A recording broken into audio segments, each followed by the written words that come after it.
Hello friends, welcome to our channel medical field guidance. उस video में हम discuss करेंगे एम्स नर्सिंग 2025 की फ़िज़िक्स के बारे में। रिसेंट में मैंने आपको एम्स नर्सिंग की 2025 वाली वीडियो प्रोवाइड करी है, तो उसमें बहुत सारे बच्चों के डाउट हैं कि फ़िज़िक्स के चैप्टर्स की लिस्ट बता दो, इम्पोर्टेंट चैप्टर की भी और कंप्लीट सिलेबस की भी। सेकंड जो डाउट है कि जैसे मैंने बताया था 8 महीने में हम अपना सिलेबस पूरा करेंगे, तो 8 महीने में हम फिज़िक्स में कैसे प्लान करेंगे, किस हिसाब से हम चीज़ें कर रहे होंगे वो देखेंगे, ठीक है। थर्ड, इस वीडियो में आप लोगों को हमारा जो पेड कोर्स है उसका डेमो भी मिल जाएगा, हिंदी मीडियम के लिए भी और इंग्लिश मीडियम के लिए भी। तो डेफिनेटली इस वीडियो को एंड तक देखना। और डेमो अटेंड करने से पहले ऑब्वियसली आपकी इंपॉर्टेंट चीज़ ये है कि फ़िज़िक्स के लिए हमने ऑनलाइन क्लास यूट्यूब पे प्रोवाइड करी थी अभी 2024 के लिए। उसमें आपको 15 to 16 क्वेश्चन मिले हैं डायरेक्ट, ठीक है। तो it is a very big thing कि आप लोगों को एग्ज़ाम में उस सीरीज़ से डायरेक्ट क्वेश्चन आए हैं। आप लोग अभी भी मैच कर सकते हो, सीरीज़ अवेलेबल है। नाउ इम्पॉर्टेंट चीज़ ये है कि आप लोगों को कंसाइज़ चीज़ें करनी है। अभी से कंसाइज़ चीज़ें करके चलोगे तो आपके लिए बेनिफिशियल रहेगा, बिकॉज जितना वास्ट आप चीज़ें करोगे, जितनी ज़्यादा कन्फ्यूज़न क्रिएट करोगे, उतना आपके लिए हार्मफुल रहेगा। जैसे देखो, अगर तुम्हें सिंपल सी चीज़ है, एक चैप्टर है, उसके मान लो तुम्हें 100 क्वेश्चन ही प्रैक्टिस करने हैं, ठीक है, बस टेस्ट देना है एंड देन वो चैप्टर आपकी तरफ से डन हो जाएगा। कुछ थोड़ा बहुत डाउट रहेगा, रिवीजन के टाइम पे वो चीज़ें क्लियर हो जाएंगी। सो ऐसे अगर आप करके चलोगे तो बेनिफिशियल रहेगा। बट ये है कि आप रोज़ की डीपीपी सोल्व किए जा रहे हो नई डीपीपी, तो कहीं ना कहीं वो एक हैक्टिक चीज़ हो जाती है, बिकॉज इट्स एम्स नर्सिंग। यहाँ पे लेवल इतना हाई नहीं रहेगा जितना आपका रहता है नीट में। अभी आपने एग्ज़ाम दिया होगा, ठीक है, थोड़ा सा अगर फिज़िक्स का पढ़ के एक बार पेपर दोगे ना बच्चों, आई नो एग्ज़ाम में आपका एंजाइटी लेवल ज़्यादा होता है, बट ट्रस्ट मी, थोड़ा सा तुम एक सीक्वेंस में पढ़ोगे, चीज़ें रेगुलर बेसिस पे करोगे, तो तुम्हें वो चीज़ आसान लगेगी। और आसान लगेगी मतलब तुम्हारा सिलेक्शन बहुत आराम से हो जाएगा, ठीक है। नाउ स्टार्ट करते हैं हम सिलेबस से कि कौन कौन से चैप्टर हमारे आते हैं एम्स नर्सिंग की फ़िज़िक्स में।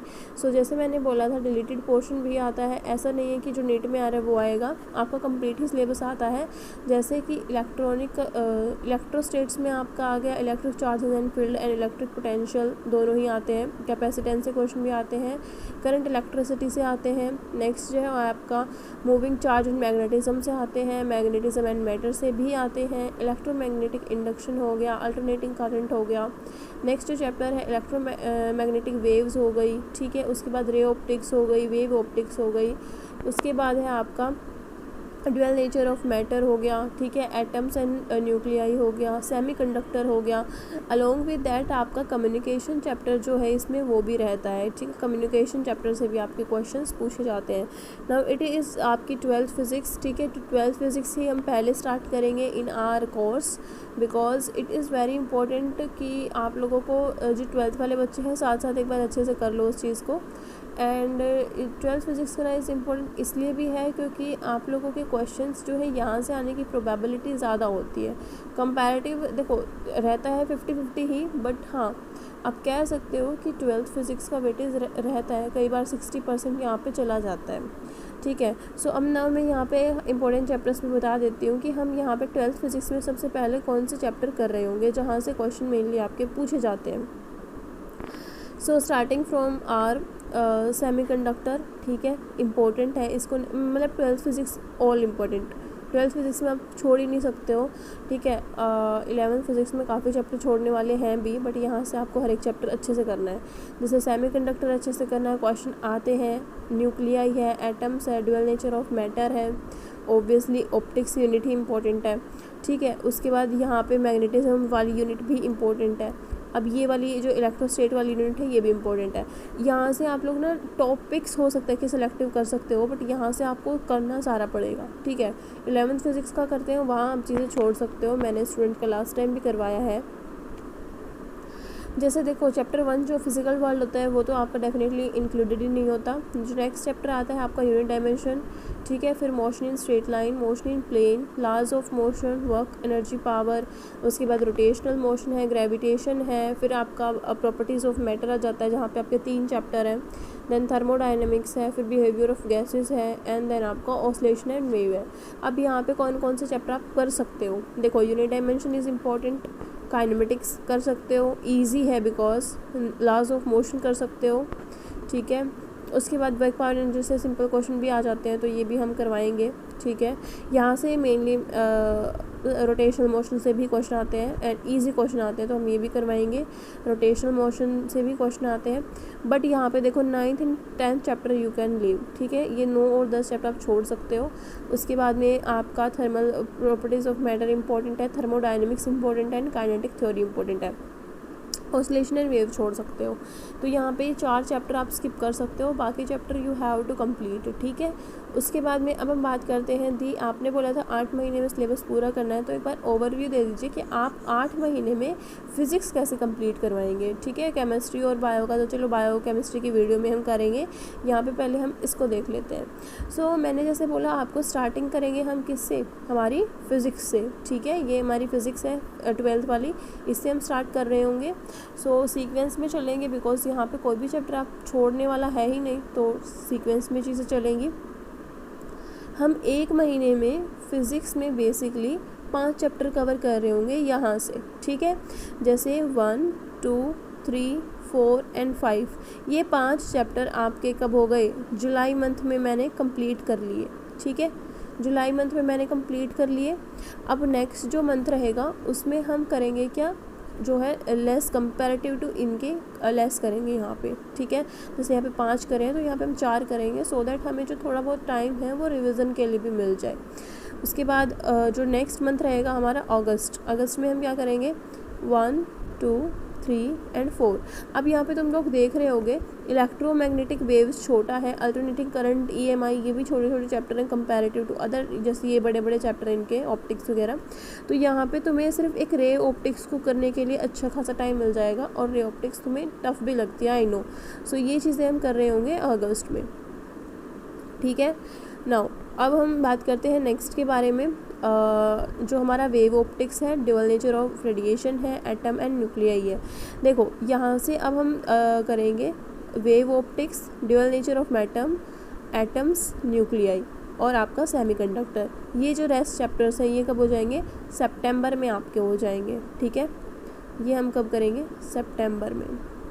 अब आप बोलोगे दीदी यहाँ पे इतने सारे चैप्टर क्यों कर रहे हो, बिकॉज देखो सेमीकंडक्टर में सेलेक्टिव टॉपिक्स है जहाँ से क्वेश्चन आते हैं, ठीक है। न्यूक्लियाई, एटम और ड्यूअल नेचर ऑफ मैटर, यहाँ से बहुत सेलेक्टिव टॉपिक्स जहाँ से हमें क्वेश्चंस करने होते हैं, तो हम सिलेक्टिव करेंगे। बस एक वेव टॉपिक ऐसा लगा लो यहाँ पे, वेव ऑप्टिक्स, जहाँ से क्वेश्चन आपके जो है पूछे जाएंगे थोड़े से ठीक से अमाउंट में, तो टॉपिक्स ज़्यादा कवर करने हैं, तो ये हमारा रहेगा सितंबर तक।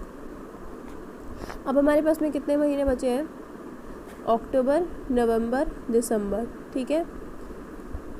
जनवरी, फरवरी, मार्च, अप्रैल एंड मई, जो ये 3 महीने हैं, definitely these are for revision, इनको तो हम छेड़ेंगे नहीं।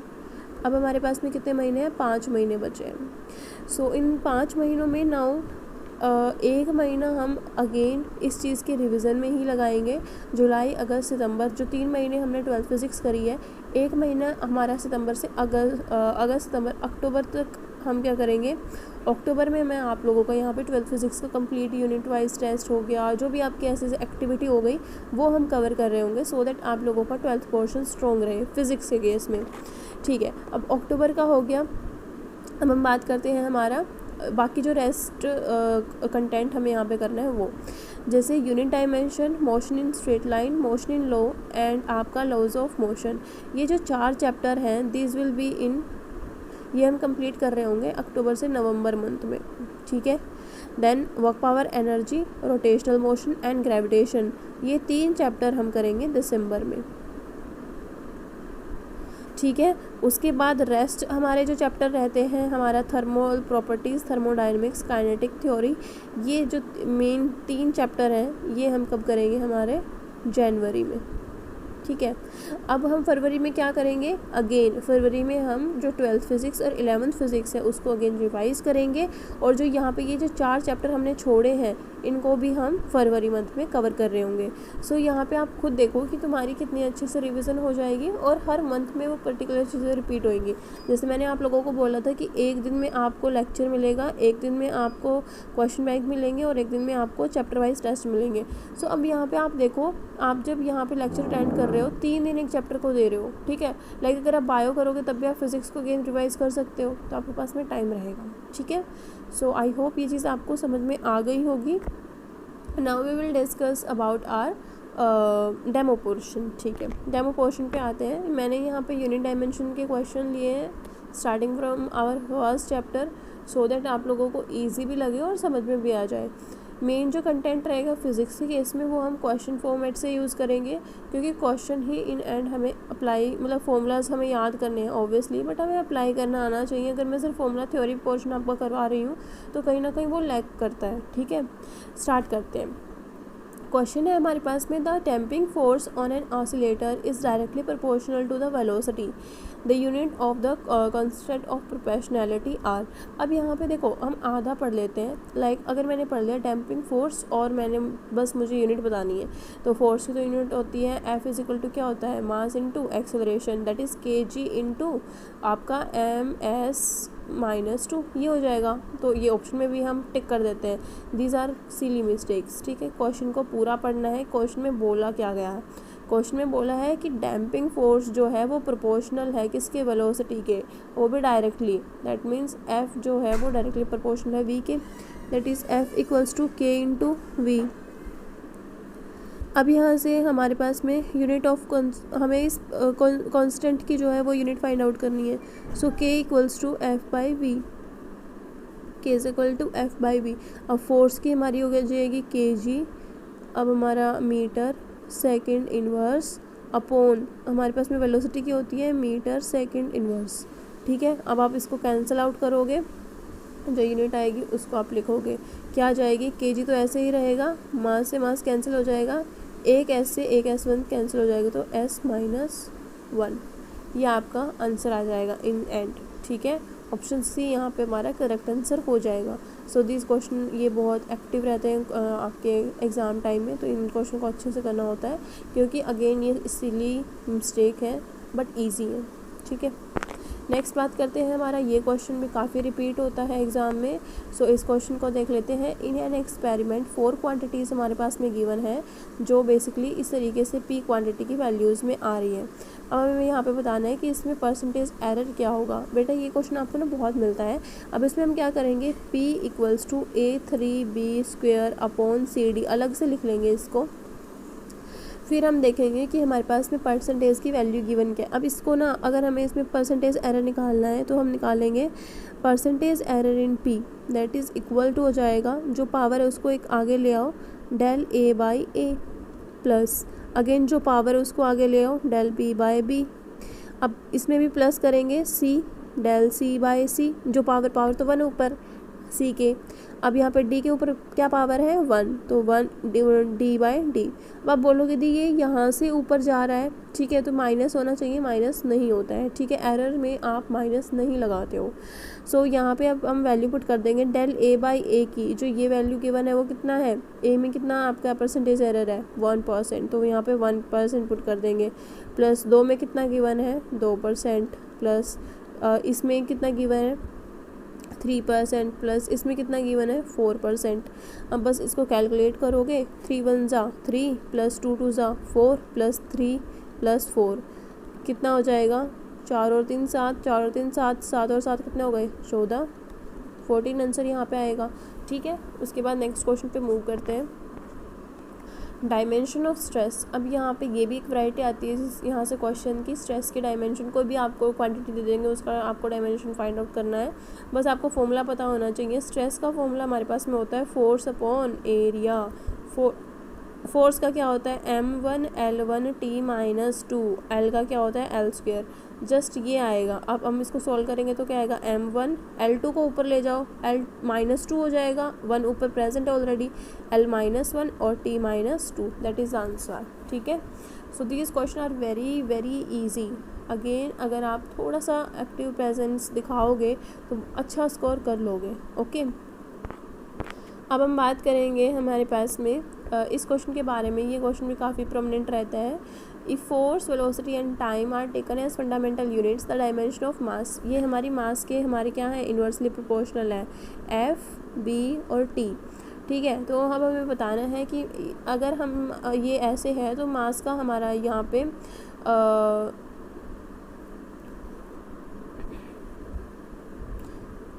डायमेंशन क्या आएगा। ठीक है, सो यहाँ पे देखो हम क्या करेंगे, इस क्वेश्चन में सबसे मेन है हमें क्या करना होता है, m इक्वल्स टू क्या करेंगे हम, ऑब्वियसली प्रोपोर्शनैलिटी कांस्टेंट लगाना पड़ेगा अगर हमें ये हटाना है तो k f v t हो जाएगा।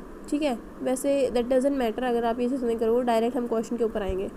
m equals to f a v b t c, जितनी क्वांटिटी है, मान लो एक और होती तो यहाँ पे तुम डी लगा देते, जो भी p q r s t अगर ऐसे करना है तुम वैसे भी कर सकते हो, डिपेंड ऑन यू। यहाँ से अब हम इसका क्या लिख लेंगे, डायमेंशनल फॉर्मूला। मास का क्या होता है, m1 l 0 t 0, बिकॉज यहाँ पे मास है सिर्फ। f का क्या होता है, m1 l1 t माइनस 2। अब ये आप बोलोगे दी आपने बहुत जगह यहाँ ये फॉर्मूला यूज़ किया, आपने कैसे निकाला है, ये होता है force is equal to mass into acceleration, mass into acceleration. Mass का m क्या लिखेंगे, देखो तीन क्वांटिटी होती है, मास, लेंथ, ए आपका टाइम। ठीक है, तो यहाँ पे अब मास के लिए m1 ही लगेगा और l क्या हो जाएगा 0, t क्या हो जाएगा 0, क्योंकि मास में लेंथ और टाइम तो आता ही नहीं है। अब एक्सेलरेशन क्या होता है, एक्सेलरेशन होता है हमारा velocity upon distance, velocity upon time. अब वेलोसिटी भी क्या होती है, अगर हम वेलोसिटी को लिखेंगे तो डिस्टेंस अपॉन टाइम, एक टाइम यहाँ पे पहले से ही ऑलरेडी, तो दैट इज़ d/t²। अब हम इसका डायमेंशन देखेंगे तो क्या आएगा, m0 क्योंकि यहाँ पे मास नहीं है, l क्योंकि डिस्टेंस है 1 हो जाएगा, t ये क्या है, ये ऊपर जाके -2 में हो जाएगा तो ये -2 आ जाएगा। ठीक है, सो अब यहाँ इसकी वैल्यू क्या है, हम ये पुट कर देंगे तो क्या हो जाएगी m1, बिकॉज यहाँ पे देखो 0 है और 1 है तो 1 ही हो जाएगा। l कितना है 0 और 1 तो 1 हो जाएगा। t कितना है -2 और 0 -2 हो जाएगा। इस तरीके से हमारा ये फॉर्मूला आता है। ठीक है, आई होप ये चीज़ें आती होंगी, नहीं आती होंगी तो हम बिल्कुल बेसिक से शुरू कर रहे हैं, आपको आ जाएंगे। मुझे आप लोग कमेंट सेक्शन में बता देना कि हाँ बेसिक से ही बिल्कुल चीज़ें करानी है, सो दैट आप लोगों को वो चीज़ पहले क्लियर रहे। अब स्टार्ट करते हैं। ठीक है, हो गया। अब वेलोसिटी का मैंने ऑलरेडी बता दिया, ये हमारी इसकी पावर क्या हो जाएगी a, क्योंकि f के ऊपर a है। इसकी क्या हो जाएगी l/t-1, इसकी पावर क्या हो जाएगी b, ये क्या हो जाएगा t, इसकी पावर क्या हो जाएगी c। अब हम जस्ट यहाँ पे वैल्यू लिखेंगे m1 इक्वल्स टू, अब यहाँ पे ना a को यहाँ पे हम डाल देंगे सीधा, जैसे कि ma la t-2a। ठीक है, ऐसे ही l को b कर देंगे, t को -b कर देंगे और t को c कर देंगे। अब मास की वैल्यू सारी पुट कर लो, मास यहाँ है, सो a 1 हो जाएगा, a की वैल्यू कितनी आ जाएगी 1, ये याद रखना है यहाँ पे। ठीक है, हाईलाइट कर लो। उसके बाद लेंथ देखो, l यहाँ पे भी है, l यहाँ पे भी है, बट यहाँ पे l क्या था 0 था। ठीक है, तो हम लिखेंगे a plus b equals to क्या हो गया 0, क्योंकि l की वैल्यू इधर बराबर में क्या है 0 है, तो ये हमारे पास में हो गया। अब हम यहाँ पे a की वैल्यू यहाँ पुट कर देंगे, क्योंकि हमारे पास आई हुई है 1 plus b equals to 0, b की वैल्यू क्या हो जाएगी -1, ये हो गया। अब ये वाला करते हैं, t भी क्या है यहाँ पे 0 है, तो हमारे पास में t क्या है यहाँ पे है -2a। ठीक है, फिर -b -c इक्वल्स टू कितना है 0। अब यहाँ पे a की वैल्यू पुट कर दो -2, बिकॉज a की वैल्यू क्या है 1, ये क्या हो जाएगा -1, यहाँ पुट करेंगे तो +1 में हो जाएगा, -c इक्वल्स टू 0। अब c कितना हो जाएगा, c को अगर उधर लेगी तो c प्लस में ही हो गया, और यहाँ पे कितना हो जाएगा -1। ठीक है, c की वैल्यू कितनी हो जाएगी यहाँ पे -1। ठीक है, आई होप ये समझ में आ गया होगा कैसे आंसर आया है हमारा। अगेन आप लोगों को बहुत इजी लगेगा ये चीज़ें करना जब आप पूरा सॉल्व करोगे इसको। अब जैसे हमारे पास में वैल्यू आ ही गई है a1 b-1 एंड c1, सो ये आप डायरेक्टली पुट कर सकते हो, आपकी वैल्यू जो है आ जाएगी। जैसे कहाँ पे है, बेसिकली अगर हम देखें तो a1 f1 b-1 b-1 t1, तो ये आपका डी ऑप्शन यहाँ पे करेक्ट आंसर हो जाएगा। ठीक है,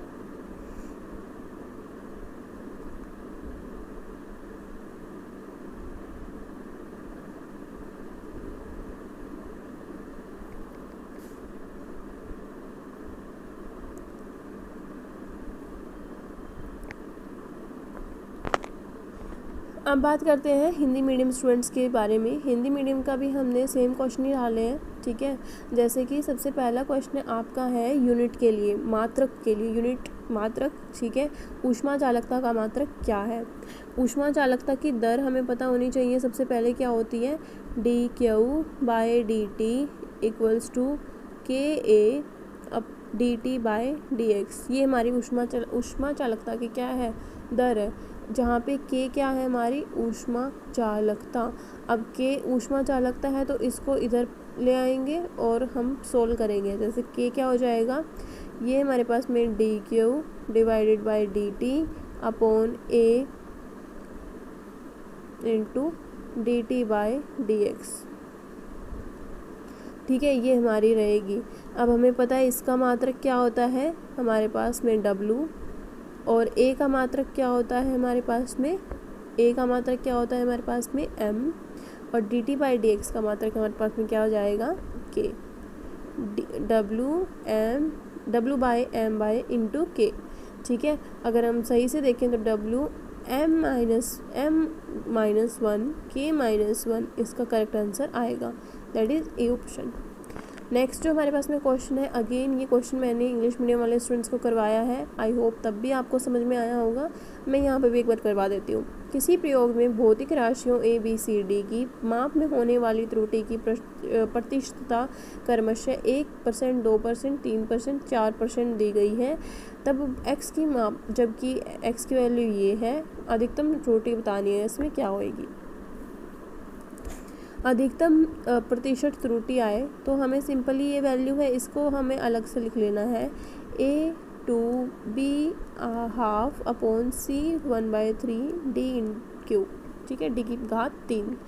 अब यहाँ पे देखो, जो भी हमारे पास में ऊपर वैल्यू होगी उसको आगे रख लो, ठीक है, और जो हमारी A की त्रुटि गिवन होगी उसको गुणा कर दो, जो कि 1 गिवन है, 1 गिवन है, फिर प्लस करोगे तुम लोग जमा, जो भी अगले की त्रुटि गिवन होगी उसको आगे लिख दो, और फिर जो प्रतिशतता आपको गिवन होगी वो लिख दो, जो कि 2 गिवन है, फिर तीसरे की लिख दो, गुणा करोगे, जो तुम्हारी दी गई है 3 ही गई है, और यहाँ पे आपकी प्लस करोगे, फिर से यहाँ पे आपके ऊपर जो घात में दी गई है वैल्यू वो आगे लिखोगे, और फिर आपका त्रुटि गिवन है ये हो जाएगा।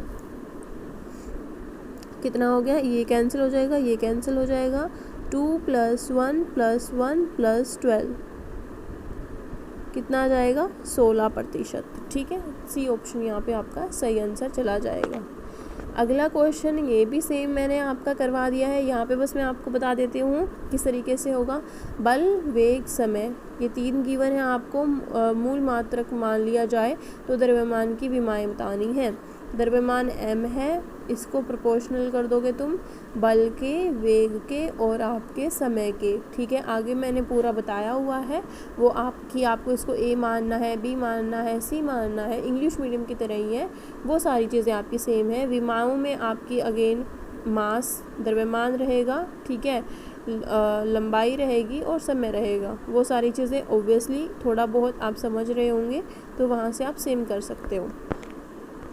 अगला क्वेश्चन हमारे पास में क्या है, हमारे पास में निर्वात में प्रकाश का वेग दिया हुआ है, जो कि क्या होती है, C को क्या लिखते हैं हम, बटा म्यू नोट एप्सिलॉन नोट, यही लिखते हैं √।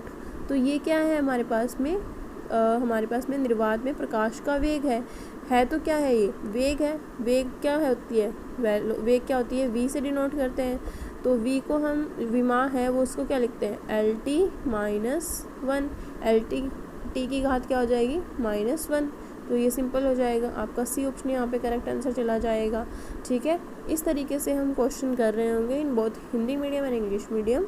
और यहाँ पे पहले लेक्चर जो फिज़िक्स का रहेगा और फिज़िकल केमिस्ट्री का होगा वो मैं आपको क्वेश्चंस की ही हेल्प से करवाऊँगी, बिकॉज आई थिंक सो कि आप लोग अगर क्वेश्चन फॉर्मेट से चीज़ें अच्छे से सीखते हो तो वहाँ से ही करना चाहिए कंपैरेटिव टू थ्योरी पोर्शन। अब मैं यहाँ पे आपको बस थ्योरी पोर्शन करवा के और PDF प्रोवाइड कर दूँ कि ये लो यहाँ से सॉल्व कर लेना, आपको समझ में नहीं आएगा। कमेंट सेक्शन में ज़रूर बताना आप लोगों को जो मैंने क्वेश्चंस यहाँ पे कराए वो समझ में आए हैं या नहीं आए हैं। और नाउ अब तुम लोग क्या कर सकते हो, मुझसे जैसे तुम्हें यहाँ पे लेक्चर का डेमो मिल गया है, तुम अब किसी का पीडीएफ, क्वेश्चन बैंक की पीडीएफ और एक ऑनलाइन टेस्ट का जो चैप्टर वाइज टेस्ट हम करवाएंगे उसका आप लोग मेरे से लिंक जो बेसिकली ऐप के ऊपर होएगा वो लिंक ले सकते हो। ठीक है, आप मुझे डायरेक्टली जो बच्चे इंटरेस्टेड हैं कोर्स के लिए डेफिनेटली मुझे जो स्क्रीन पे नंबर शो हो रहा है वहाँ पे मैसेज कर लो एंड जो आपका टेस्ट है वो दे लो, तो आप कोर्स ज्वाइन कर सकते हो। आपका कोर्स जो है 1 जुलाई से शुरू हो जाएगा, जैसे इस वीडियो में मैंने बताया है जुलाई में हम पोर्शन स्टार्ट कर रहे होंगे। जो स्पेसिफिक स्टूडेंट रहेंगे 50, अभी शुरू में हम 50 ही बच्चे लेते हैं, फिर आगे वो बढ़ता है। जैसे अगर मान लो 2-3 महीने बाद फिर से हम एक रीस्टार्ट कर रहे हैं कोर्स को, तब आप ज्वाइन कर सकते हो। बट अभी के लिए बस 50 बच्चे होंगे जो हम जिन पे फोकस कर रहे होंगे। अब यहाँ पे बेनिफिट आपको कोर्स का और क्या क्या मिल जाएगा, देखो लेक्चर तो आपको मिल ही रहे हैं, क्वेश्चन बैंक भी मिल रहा है, नोट्स भी मिल रहे हैं, ऑनलाइन टेस्ट भी मिल रहे हैं जिसमें आपको पहले चैप्टर वाइज भी होगा, यूनिट वाइज भी होगा और फुल सिलेबस भी होगा। ठीक है, प्रीवियस ईयर क्वेश्चन भी ऑब्वियसली आपको मिल ही रहे हैं। देन इसके अलावा क्या बेनिफिट होगा, आपको पर्टिकुलर टारगेट अवेलेबल होगा 1 मंथ के लिए। जैसे मैंने बताया ना अभी कि जुलाई मंथ में हम इतना पोर्शन कवर करेंगे, तो हम किस दिन क्या चीज़ कर रहे होंगे वो भी अवेलेबल होगा। ठीक है, तो ये कुछ चीज़ें होंगी जो आपकी तैयारी को और ज़्यादा बूस्ट देंगी। और कहीं ना कहीं जिन बच्चों की रैंक्स आती है रीज़न यही होता है कि वो अच्छी से एक पर्टिकुलर चीज़ को फॉलो करते हैं। ठीक है, thank you for watching this video. कोई भी डाउट या क्वेरी है तो you can ask me in the comment section और डायरेक्टली एट द व्हाट्सएप, क्योंकि आपको स्क्रीन पे नंबर शो हो ही रहा होगा तो वहाँ से आप पूछ सकते हो। ओके।